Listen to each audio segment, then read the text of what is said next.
தந்தை மகன் தூயாவியாரின் பெயராலே ஆமென். ஆண்டவர் உங்களோடு இருப்பாராக, உம் ஆன்மாவோடும் இருப்பாராக. தூய மார்க் எழுதிய பரிசுத்த நற்செய்தியிலிருந்து வாசகம். ஆண்டவரே மாட்சி உமக்கே. பிரிவு 1 இறைவார்த்தைகள் 14 முடிய.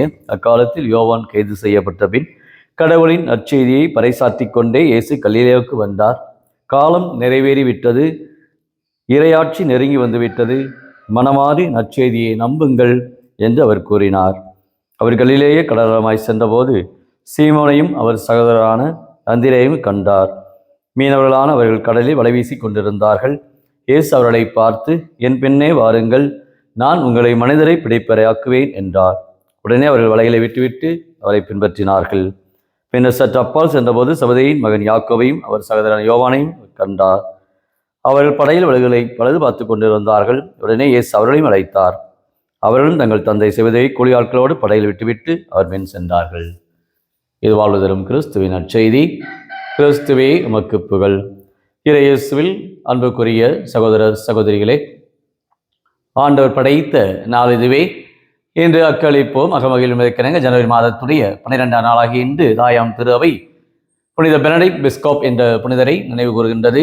இவர் 6ஆம் நூற்றாண்டிலே ஆண்டவருடைய அன்புக்கும் ஆண்டவருடைய கிருபைக்கும் பாத்திரமாக வாழ்ந்தவர். துறவர அந்த மடத்திலே தன் வாழ்நாள் முழுமையாய் திருப்பயணத்திலேயே தன் வாழ்நாளை அதிகமாக செலவிட்டிருக்கிறார். தன்னுடைய வாழ்நாளிலே அவர் இங்கிலாந்து தேசத்திலே அவர் பிறந்தவராக இருந்தாலும் ரோமையை நோக்கி ஏறக்குறைய தன் வாழ்நாளிலே 6-7 முறை திருப்பயணமாக சென்றிருக்கின்றார். கேண்டர்பரி என்ற இடத்திலும் மற்றும் தூய அகஸ்தினியாருடைய அந்த மடத்திலும் மடாதிபதியாக அதிபராக இவர் பணியாற்றியிருக்கின்றார். ஏறக்குறைய அந்த 6-7 அந்த நூற்றாண்டுகளிலே கடவுளுடைய பிரசன்னத்தை தன் வாழ்நாளிலே நிறைய புத்தகங்களை இவர் எழுதியிருக்கின்றார். புத்தகங்களை சேகரித்திருக்கின்றார். ஏறக்குறைய 300க்கும் மேற்பட்ட புத்தகங்களை இந்த திருப்பயணத்திலே அவர் பெற்றிருக்கின்றார். இன்றைக்கு புத்தகத்தை இன்றைக்கு வாங்கக்கூடிய மனநிலையிலே இன்றைக்கு நாம் இருக்கிறோமா? புத்தகத்தை படிக்கக்கூடிய மனநிலையிலே இன்றைக்கு நாம் இருக்கிறோமா? சிந்தித்து பார்ப்போம். இவர் இசை கலைஞர்களுக்கும் ஓவியர்களுக்கும் பாதுகாவலராக இருக்கின்றார். அந்த அளவுக்கு தூய பெனடிக்ட் பிஸ்கோப் நவீன கலைஞர் மத்தியிலே தன் வாழ்நாளிலே இறை வெளிப்பாட்டை பெற்றிருக்கின்றார்.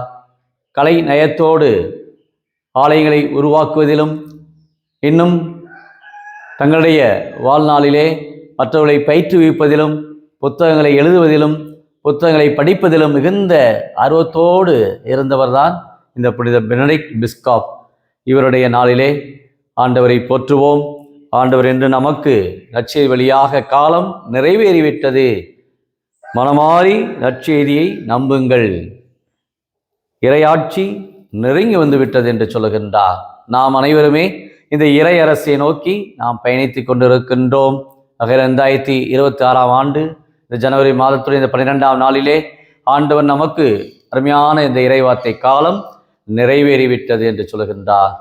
ஆக நாம் இந்த ஆண்டிலே ஆண்டவருடைய வார்த்தைகளை நாம் கடைபிடித்து வாழ தயார் நிலையிலே எப்பொழுதுமே கடவுளுடைய விருப்பத்திற்கு ஆம் என்று சொல்ல சீடர்களை பார்க்கிறோம். ஆண்டவர் அழைக்கின்றார், அந்திரேயாவை அழைக்கின்றார். உடனே அவர்கள் வலைகளை விட்டு என் பின்னே வாருங்கள், உங்களை நான் மனிதரை பிடிப்பேராக்குவேன் என்று சொல்லுகின்ற பொழுது உடனடியாக அவர்கள் காலம் தாமதிக்கவில்லை. அல்லது நாளை வருகிறேன், அல்லது அடுத்த ஆண்டு வருகிறேன், அல்ல அடுத்த மாதம் வருகிறேன் என்றெல்லாம் தள்ளி போடவில்லை. இன்றைக்கி நிறைய நம்முடைய வாழ்க்கையில் இந்த ப்ரோகாஸ்டினேஷன் என்று ஆங்கிலத்தில் சொல்வார்கள். எவற்றையும் தள்ளி போடுவது, நாளை பார்த்து கொள்ளலாம் அல்லது அடுத்த ஆண்டு பார்த்து கொள்ளலாம் என்று. ஆனால் இங்கு சீரத்துவ இந்த அழைத்தலிலே நாம் பார்ப்பது, அழைத்தல் என்பது கடவுளுடைய கொடை, மாபெரும் ஒரு கொடை. இயேசு அழைக்கின்றார். உடனடியாக தங்கள் வலைகளை விட்டுவிட்டு, இன்றைக்கு நம்முடைய வாழ்க்கை எத்தனையோ வலைகளிலே இன்றைக்கு நாம் சிக்கி கொண்டிருக்கிறோம். நம்முடைய வாழ்க்கையிலே பல வலைகளின் மத்தியிலே நாம் வாழ்ந்து கொண்டிருக்கிறோம். ஆனால் இவர்கள் வலைகளை விட்டுவிட்டு இயேசுவை பின்தொடர்ந்தார்கள் என்று நாம் பார்க்கிறோம். சகோதரியுடைய பிள்ளைகளையும் நாம் பார்க்கிறோம். யாக்கோபு, யோவான் இவர்கள் இருவருமே உடனடியாக இயேசுவை பின்தொடர்ந்தார்கள் என்று பார்க்கின்றோம். ஆக இயேசுவை திருமுழுக்கு பெற்ற நாம் ஒவ்வொருவருமே எத்தனை அளவுக்கு இயேசுவை பின்பற்ற தயார் நிலையில் இன்றைக்கு இருக்கிறோம். இயேசுடைய மதிப்பீடுகள், இயேசுடைய கொள்கைகள், இயேசுடைய போதனைகள், இயேசுடைய வார்த்தைகள் எந்த அளவுக்கு இன்றைக்கு நாம் வாழ்வாக்க பெற்றிருக்கிறோம். நம்முடைய வாழ்விலே அது இந்த ஜனவரி மாதத்திலே புனித பெனடிக்ட் இறை வார்த்தையிலே தன் வாழ்க்கையை கட்டமைத்திருந்தார்.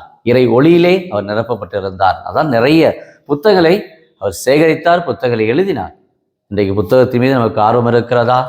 புத்தகத்தை இன்றைக்கு படிப்பதிலே இன்றைக்கு நாம் கவனத்தோடு இருக்கிறோமா? அல்லது இந்த இறை அழைத்தலிலே, இறையுடைய வெளிப்பாட்டிலே இன்றைக்கு வாழ்வதற்கு நாம் இன்றைக்கு தயாராக இருக்கிறோமா? ஆண்டவர் என் பின்னே வாருங்கள் என்று சொல்கிறார். அப்போ இயேசுவின் பின்னால் நானும் செல்வேன் என்று மிகுந்த துணிவோடு, இன்னும் மிகுந்த ஆற்றலோடும் நாம் செல்வதற்கு தயாரா? ஜெபிப்போமாக. அன்பின் பரலோக பிதாவே, அப்பா இயேசுவே, அருமையான இந்த நாளுக்காக நன்றி கூறுகின்றோம். புனித பெனடிக்ட் பிஸ்காப்புடைய திருநாளிலே உம்மை போற்றுகிறோம். அவர் கொண்டு இருக்கக்கூடிய அந்த கலைநயம், அவர் கொண்டு இருக்கக்கூடிய அந்த இறை வெளிப்பாடு எங்களுடைய அன்றாட வாழ்விலே நாங்கள் என்றும் உகந்தவர்களாக, உங்களுடைய அழைத்தலைக்கு நாங்கள் எப்பொழுதுமே ஆம் என்று சொல்லக்கூடியவர்களாக, இறை வெளிப்பாட்டை, இறை பற்றுதலை ஒவ்வொரு நாளும் நாங்கள் நம்பிக்கையோடு கொண்டு உம்முடைய வார்த்தைகளை, உம்முடைய பாதைகளிலே நாங்கள் என்றும் பயணிக்க, உம்முடைய கட்டளையிலே நாங்கள் என்றும் கருத்தாய் இருக்க, திருத்தந்தை 23ஆம் யோவான் சொல்வது போல, இதோ கதவுகளை திறந்து விடுங்கள் என்று சொன்னார்.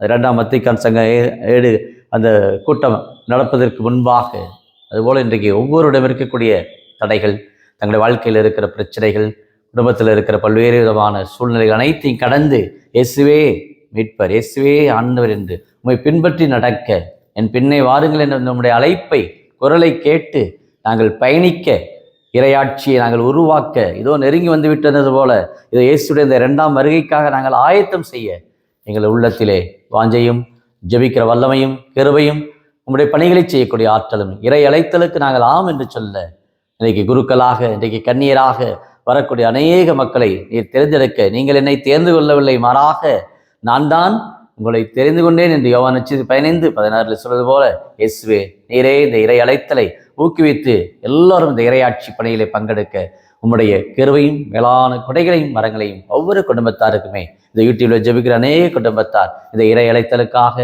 உங்களுடைய ஜெபிக்கக்கூடிய ஒவ்வொரு பிள்ளைகளையுமே, வாலிப பிள்ளைகளையும் இந்த இறை அழைத்தலுக்கு தயார் நிலையிலே உங்களுடைய பணிகளை செய்ய இதோ வருகிறேன் என்று சொல்லக்கூடிய அளவுக்கு நல்ல மன ஆற்றலும் மன வலிமையும் நிறைவாய் கொடுத்து ஆசீர்வதிக்கும்படி கிறிஸ்து வழியாக மன்றாடுகிறோம்.